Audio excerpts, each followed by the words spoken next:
Assalamualaikum warahmatullahi wabarakatuh. Halo semuanya. Jumpa kembali dengan saya Kang Restu. Apa kabar kalian semua? Semoga kalian selalu sehat, baik, dan tentunya dimudahkan segala urusannya oleh Tuhan Yang Maha Esa. Amin amin ya rabbal alamin. Oke, seperti biasa kali ini saya akan menceritakan sebuah kisah horor. Dan sebelum masuk ke ceritanya, bagi kalian yang baru bergabung, jangan lupa klik tombol subscribe-nya. Klik juga lonceng notifikasinya serta like video ini, agar kalian semua tidak ketinggalan cerita-cerita terbaru dari channel kami. Oke, terima kasih. Dan langsung saja tanpa berlama-lama lagi. Bagaimana kisahnya? Ini dia ceritanya. Pak Soleh dan Bu Eva saat itu bergerak cepat di dapur rumah makan mereka yang sederhana, namun kini semakin dikenal banyak orang. Tangan mereka cekatan saling bahu-membahu menyiapkan pesanan besar yang harus siap sebelum siang. Panci-panci besar mengepulkan uap harum. Wajan berisi minyak panas berdesis ketika potongan ikan dan ayam dimasukkan satu persatu.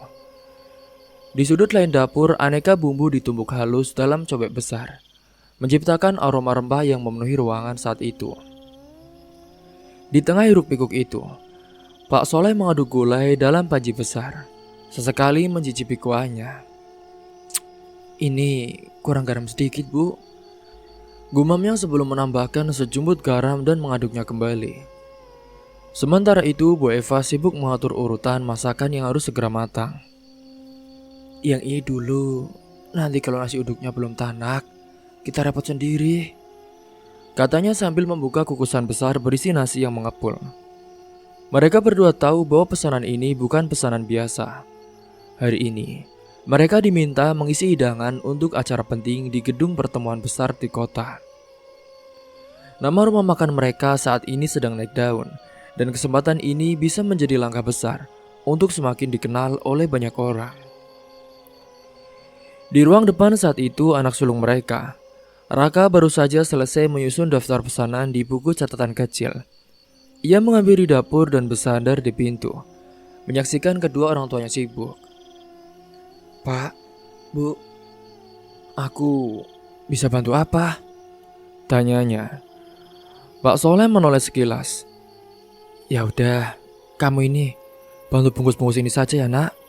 Biar bapak dan ibu yang harus memastikan semua lauk matang tepat waktu, katanya seraya menunjuk tumpukan wadah kosong yang siap diisi. Tanpa banyak bicara, Raka pun segera mengambil posisi di meja panjang, tempat lauk pauk yang sudah siap mulai disusun. Ia mengambil sepasang sarung tangan plastik, lalu mulai mengawasi wadah-wadah itu dengan lauk sesuai pesanan. Ayam rendang, sambal goreng ati, sayur lodeh hingga aneka lalapan sudah siap. Di tengah kesibukan itu, tiba-tiba terdengar suara ketukan pintu dari arah depan rumah makan. Bu Eva saat itu menoleh sekilas ke arah suara itu, lalu menyeka keringat di dahinya. Siapa sih itu? Pagi-pagi begini, gumamnya. Raka pun bergegas menuju pintu dan membukanya. Seorang pria bertubuh tegap berdiri di sana, mengenakan kemeja rapi, matanya tajam, seolah sedang mengamati sesuatu dengan seksama. Permisi, ini rumah makan Mak Soleha ya? Tanyanya dengan suara berat. Raka mengangguk saat itu. Iya, benar. Memangnya ada apa ya Pak? Apa yang bisa saya bantu? Pria itu tersenyum tipis. Ini saya ingin bertemu langsung dengan Pak Soleh atau Bu Eva. Ada hal penting yang ingin saya bicarakan. Raka ragu sejenak, kedua orang tuanya sedang sibuk. Tapi pria ini terlihat serius. Ia pun akhirnya mempersilahkan pria itu masuk dengan langsung menuju dapur untuk memberitahu ayahnya. Pak Soleh yang sedang menuang kuah gulai ke dalam wadah besar, dia pun menoleh dengan alis terangkat. Siapa nak? Itu Pak, ada tamu. Katanya ingin bicara penting, jawab Raka. Pak Soleh bertukar pandang dengan Bu Eva. Ya, Ibu, ini lanjutkan dulu ya. Itu Bapak mau menemui orang di depan.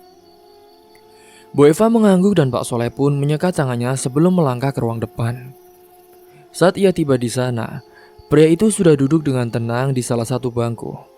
Pak Soleh pun langsung menghampiri dan duduk di seberangnya. "Iya Pak, ada apa Pak?" "Maaf, kami sedang sibuk. Ada yang bisa saya bantu?" tanyanya.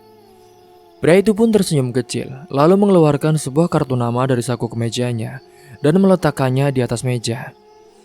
"Ini, nama saya Herman.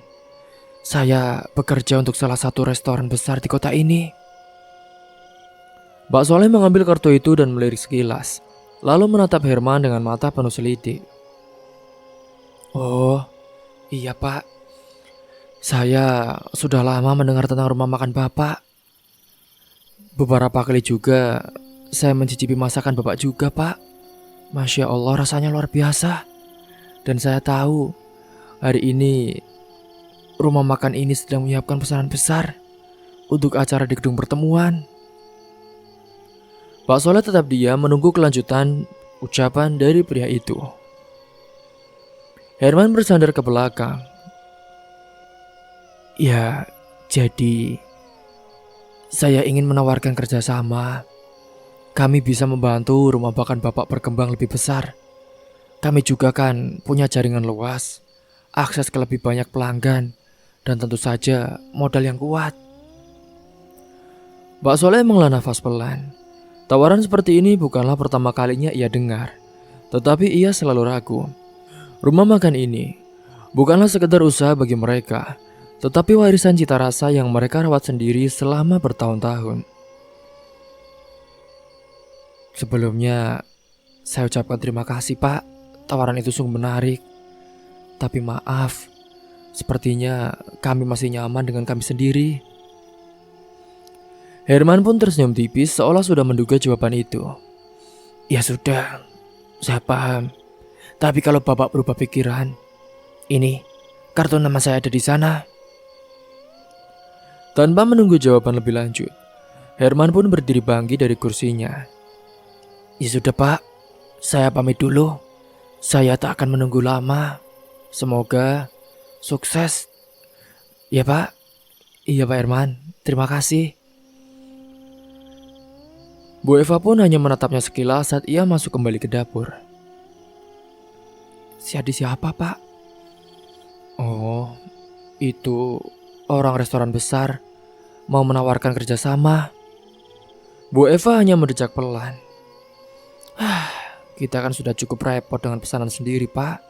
Emangnya apa masih perlu kita butuh kerjasama seperti itu?" "Iya Bu, Bapak juga belum yakin. Kita lihat saja nanti." Mereka pun kembali fokus pada pekerjaan mereka. Hari ini, mereka masih punya tanggung jawab besar.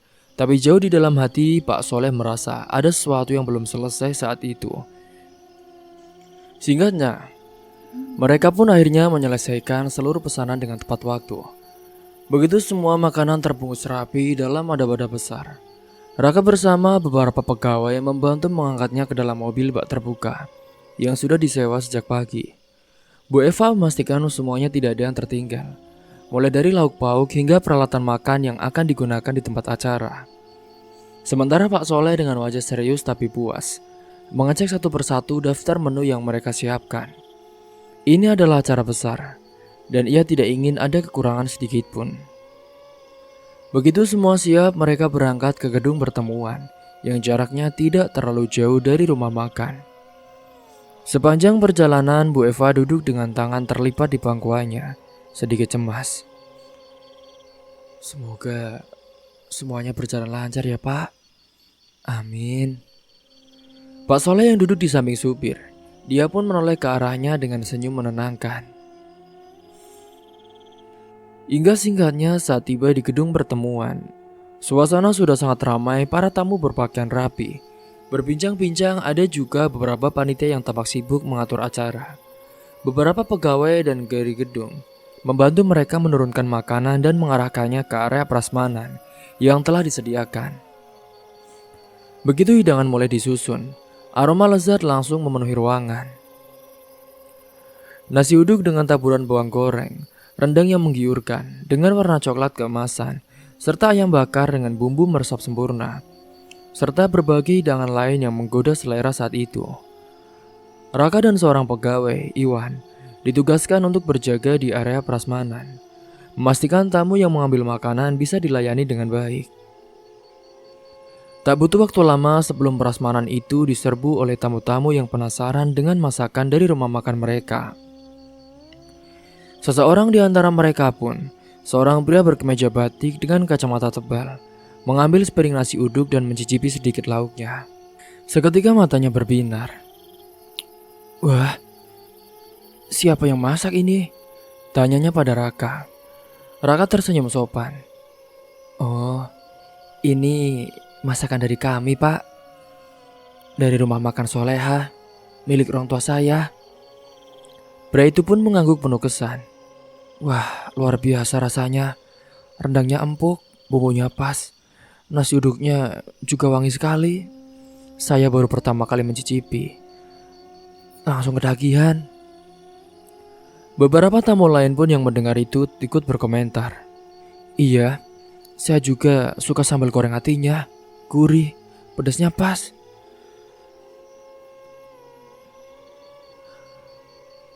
Saat itu pun acara langsung berjalan dengan lancar. Dan hingga makanan mulai habis, tak satu pun hidangan tersisa di meja prasmanan saat itu.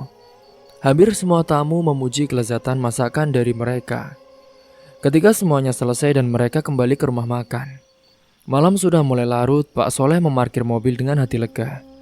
Sementara Bu Eva langsung masuk ke dalam rumah makan, melepas apron dan duduk di kursi dengan nafas panjang. "Alhamdulillah, akhirnya berjalan lancar juga semuanya, Pak." "Iya, Bu. Alhamdulillah. Bapak bilang juga apa? Kita pasti bisa." Namun kebahagiaan mereka tidaklah berlangsung lama. Saat hendak menutup rumah makan untuk beristirahat, mereka mendengar suara seseorang berbicara cukup keras dari luar. Pak Soleh menoleh ke arah suara itu dan melihat Pak Rozak, salah satu pedagang di sekitar rumah makan mereka, sedang berdiri bersama istrinya, Bu Ila. Mereka tampak berbicara dengan beberapa orang yang sepertinya pelanggan mereka sendiri. "Apa sih hebatnya dari rumah makan itu? Tempatnya aja sederhana gitu. Cuma kebetulan aja tuh dapat pesanan dari acara besar. Ya, bukan berarti masakannya lebih enak dari tempat lain." "Iya, Pak. Kita tuh nggak tahu ya, Pak, mereka pakai bahan apa. Bisa saja banyak penyedap rasa atau beli bahan yang murah supaya untungnya lebih besar." Pak Soleh yang mendengar semua itu pun hanya menghela nafas panjang. Ia tahu sejak lama bahwa Pak Rozak dan Bu Ila tidak terlalu menyukai keberhasilan rumah makannya. Mereka juga memiliki warung makan sendiri yang lokasinya tidak terlalu jauh, tetapi belakangan ini memang semakin sepi. Bu Eva yang ikut mendengar perkataan mereka, dia pun mulai naik darah. "Kurang ajar sekali mereka ya, Pak." Gumamnya hampir berdiri untuk menghampiri. Namun Pak Soleh menahan tangannya. "Dah, Bu, biarkan saja. Kita nggak perlu menanggapi orang yang iri." Raka yang juga ada di sana pun tidak bisa menahan emosinya. "Pak, Bu, kalau kita diam saja, mereka bisa makin jadi-jadi loh. Sudah, percaya saja sama Bapak. Rezeki kan sudah ada yang mengatur. Biarkan mereka bicara. Tapi kan yang menentukan adalah pelanggan." Bu Eva masih terlihat kesal. Tetapi akhirnya ia pun memilih untuk masuk kembali ke rumah. Raka juga mengikutinya meskipun hatinya masih panas. Namun malam itu ketika mereka sudah hampir terlelap, terdengar suara gaduh dari luar rumah makan. Pak Soleh yang masih terjaga pun langsung bangkit dari tempat tidurnya dan mengintip dari balik jendela. Jantungnya berdetak lebih cepat saat melihat bayangan seorang berdiri di dekat warung mereka. Tampak seperti sedang melakukan sesuatu. Tanpa berpikir panjang, ia pun segera membangunkan Raka dan bergegas keluar. Begitu mereka membuka pintu, bayangan itu pun langsung berlari pergi ke dalam kegelapan. Astagfirullahaladzim. Ada yang mencoba mengotori rumah makan kita. Pak Soleh berjongkok menyentuh minyak yang tumpah. Ia pun menatap Raka dengan mata tajam. Sepertinya ada yang gak suka kita sukses. Raka pun mengepalkan tangannya, hatinya penuh kemarahan. Apa ini ulah mereka ya, Pak? Pak Soleh tidak langsung menjawab. Ia hanya menarik nafas dalam-dalam sebelum berkata, siapapun pelakunya, mereka ingin kita terpancing emosi. Tapi kita harus tetap tenang. Kita tahu kita harus bagaimana. Kurang ajar sekali ya, Pak. Sudah, kita bersihin ini dulu. Dan besok kita buka rumah makan seperti biasa. Meskipun masih merasa marah, Raka pun akhirnya membantu ayahnya membersihkan kekacauan itu. Ia sadar inilah ujian dari kesuksesan mereka. Tapi ia juga tahu keluarganya tidak akan mundur begitu saja. Malam itu setelah mereka selesai membersihkan tumbahan minyak dan sampah yang berceceran di depan rumah makan, keluarga Pak Soleh akhirnya kembali ke dalam. Rumah makan ini bukan hanya tempat mereka mencari nafkah, tetapi juga tempat mereka tinggal. Di bagian belakang ada kamar tidur sederhana tempat mereka beristirahat setiap malam. Pak Soleh duduk di kursi kayu dekat dapur, memandangi meja-meja makan yang sudah rapi. Ia menarik nafas panjang, masih memikirkan kejadian barusan. Bu Eva duduk di sampingnya tampak cemas. Pak, kita nggak bisa diam saja, Pak. Bu, Bapak tahu, tapi kita juga nggak bisa sembarangan menuduh orang. Bisa saja ini hanya kebetulan, atau mungkin ada orang yang memang tidak suka dengan kesuksesan kita. Raka yang masih kesal pun bersedekap dengan rahang yang mengeras. Kalau memang ini ulah seorang, pasti mereka gak akan berhenti di sini. Lihat saja pembalasanku. Sudah. Malam itu mereka pun tidur dengan perasaan tidak tenang. Suara angin malam terdengar dari celah jendela, menambah kesan dingin dalam keheningan rumah makan sekali. Raka juga yang masih terjaga, matanya menatap langit-langit kamar. Ia tidak bisa menghilangkan perasaan bahwa ada sesuatu yang tidak beres. Hari demi hari berlalu dan rumah makan mereka tetap buka seperti biasa. Pelanggan masih ramai berdatangan menikmati masakan mereka yang terkenal lezat. Seolah kejadian malam itu hanya gangguan kecil yang tidak berarti. Namun Pak Soleh dan juga Bu Eva, dia tetap waspada. Kini beberapa minggu kemudian, kejadian aneh mulai terjadi. Pada suatu siang yang ramai, seorang pelanggan setia mereka, seorang bapak parubaya dengan kemeja rapi, sedang menikmati sepiring nasi padang lengkap dengan lauk rendang dan juga sambal balado. Ia tampak menikmati makanannya, sampai tiba-tiba ia terdiam. Ekspresinya berubah aneh. Ia mengerikitkan dahi lalu dengan wajah kaget, ia menarik sesuatu dari mulutnya. Sehelai rambut panjang hitam dan basah karena terkena kuah rendang melilit di antara jari-jarinya. Wajahnya langsung memerah saat itu. Pak Soleh, serunya dengan suara keras, membuat beberapa pelanggan lain menoleh. Iya Pak, ada apa? Tanya dengan ramah. Pelanggan itu mengangkat rambut panjang yang ditariknya dari mulutnya. Ini apa Pak? Saya makan di sini hampir setiap hari loh. Tapi baru kali ini saya menemukan rambut dalam makanan saya. Ucapnya. Beberapa pelanggan lain pun mulai berbisik-bisik. Suasana yang sebelumnya nyaman berubah sedikit tegang. Pak Soleh menatap rambut itu dengan alis berkerut. Rumah makan mereka selalu menjaga kebersihan. Semua pegawai termasuk mereka sendiri selalu mengenakan penutup kepala saat memasak. Bu Eva dan pegawai perempuan mereka berambut pendek. Dari mana rambut panjang ini berasal? Bu Eva yang melihat dari kejauhan pun langsung mendekat. Kami minta maaf ya Pak, ini di luar dugaan kami, katanya dengan jujur. Pelanggan itu menghela nafas tampak masih kesal. Iya Bu, saya suka makanan di sini. Tapi kalau begini, bagaimana saya bisa makan dengan tenang? Pak Soleh segera mengambil tindakan. Kami benar-benar minta maaf Pak.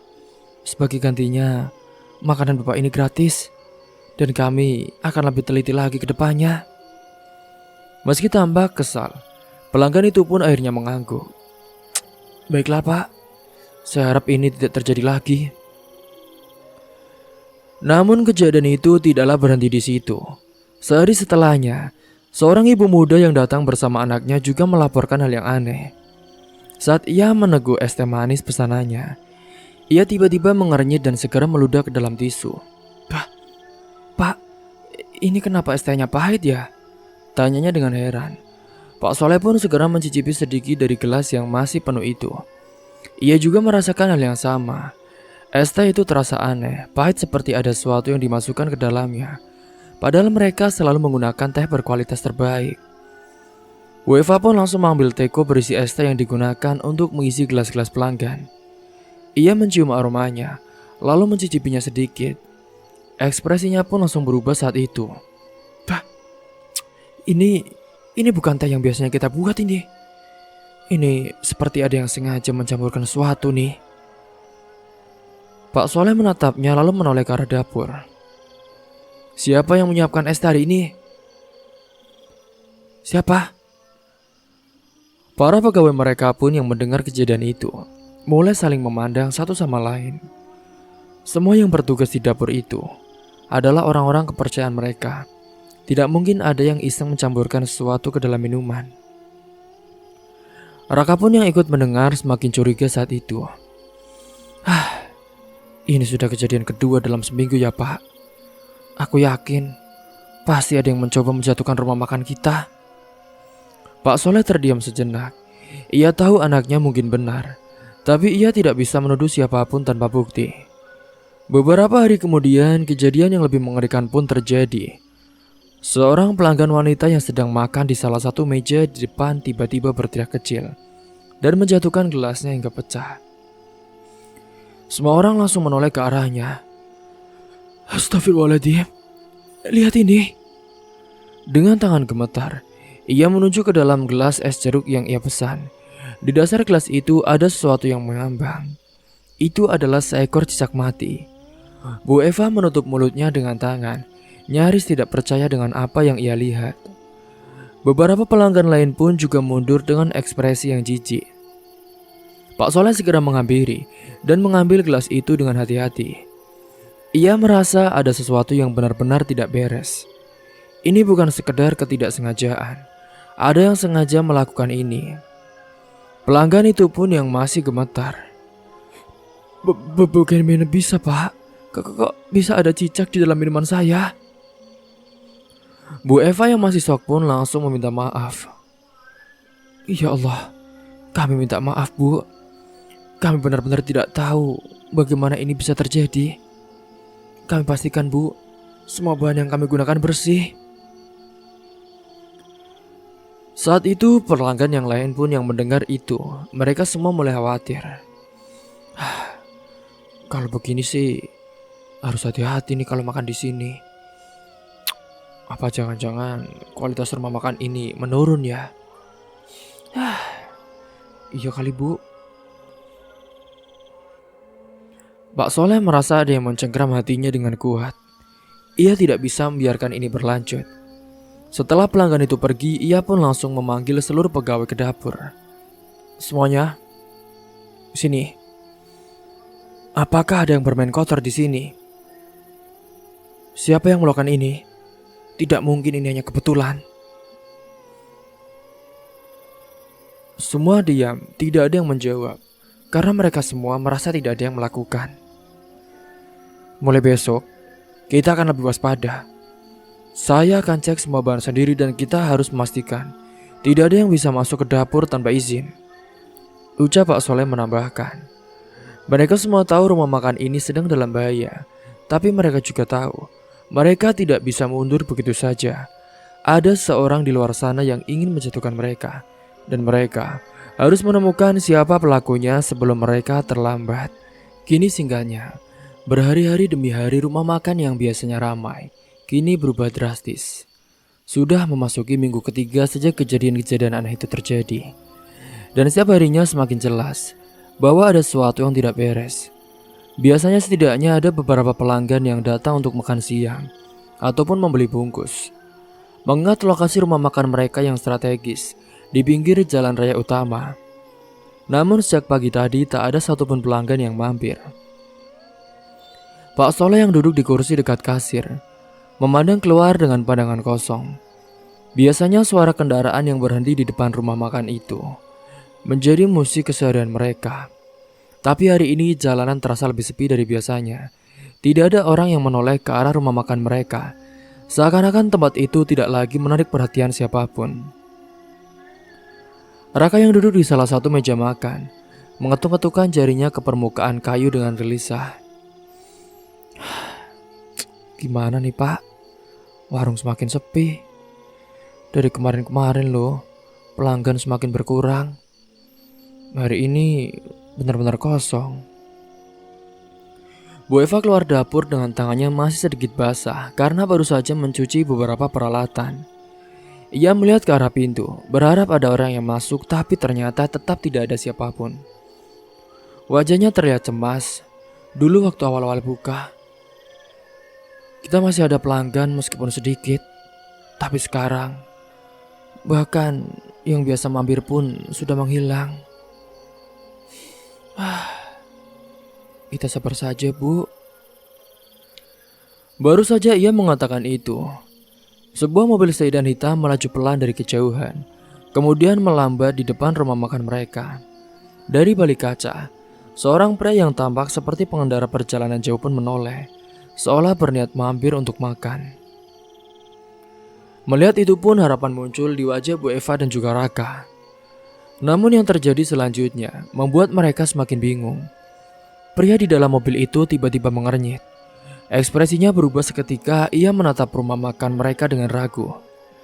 Lalu tampak seperti berbicara dengan seorang di dalam mobil.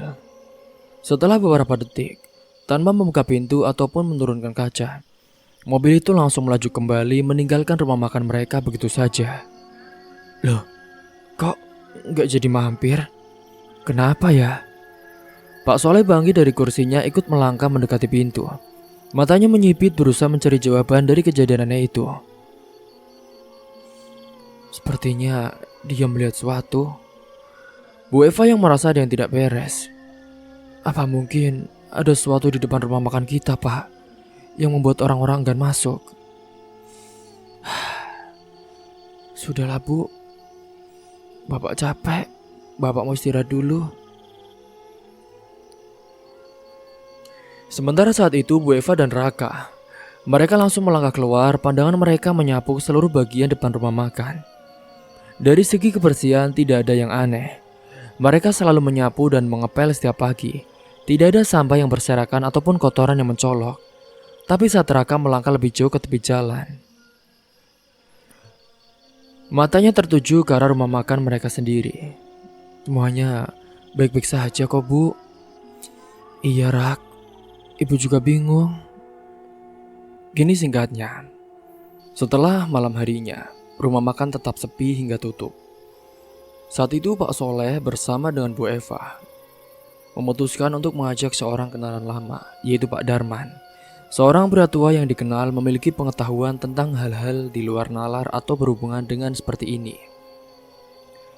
Ketika Pak Darman tiba, ia langsung berdiri di depan rumah makan sambil mengamati bangunan itu dalam diam. Tangannya menggenggam tongkat kayu tua yang selalu ia bawa kemana-mana. Matanya tajam, seperti sedang melihat sesuatu yang tidak bisa dilihat oleh orang biasa.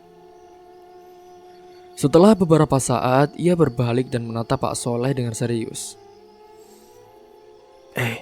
Kalian sadar gak? Kalau rumah makan ini sekarang terasa dingin.